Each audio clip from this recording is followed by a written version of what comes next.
आप मांस क्यों खाते हैं? ताकत के लिए? पर धरती का सबसे ताकतवर जानवर हाथी शाकाहारी होता है। वो ताकत के लिए कभी मांस नहीं खाता। किसानों के साथ मेहनत करने वाला बैल क्या कभी मांस खाता है? हॉर्स पावर का इस्तेमाल किसी भी मशीन की शक्ति मापने के लिए किया जाता है। क्या घोड़ा कभी मांस खाता है? फिर यह कैसे कहा जा सकता है कि मांस खाने से ताकत मिलती है? क्या आप मांस जीभ के स्वाद के लिए खाते हैं? मांस में कैसा स्वाद होता है? सारा स्वाद उसमें पड़े बहुउपयोगी मसालों के कारण होता है। अगर वही मसाले इस्तेमाल किए जाएं तो बैंगन और आलू की सब्जी में भी वही स्वाद आएगा। क्या आप मांस विटामिन्स के लिए खाते हैं? अरे भाई, हरी पत्तेदार सब्जियों और सूखे मेवों में मांस से कहीं ज्यादा प्रोटीन, विटामिन्स और पोषक तत्व होते हैं। तो फिर मांस क्यों खाएं? असल में प्रकृति ने न तो हमारे दांतों को मांस चबाने के लिए बनाया है और ना ही हमारी आंतों को पचाने के लिए। मानव शरीर मूलतः शाकाहार के लिए बनाया गया है। यदि ऐसा ना होता तो डॉक्टर छोटे बच्चे को चावल की खिचड़ी की जगह मांस के टुकड़े चबाने को कहता।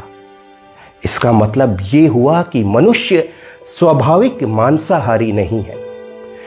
फिर हमें जीभ से खून क्यों चाटना पड़ता है?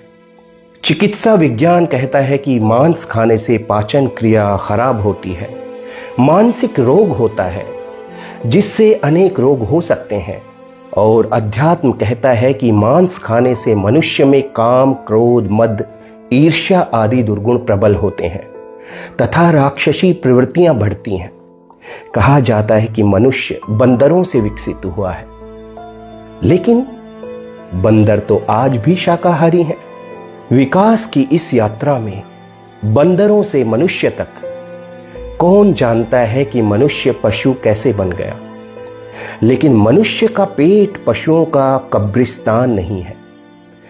लेकिन मनुष्यों को यह बात ध्यान में रखनी चाहिए कि शुद्ध आहार शाकाहार प्रकृति की रचना है।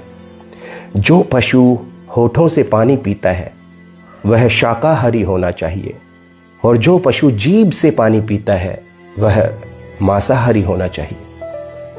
इसलिए दोस्तों, सुधीरा का यह कहना है कि शाकाहारी बनो, शरीर, मन और विचारों की पवित्रता बढ़ाओ।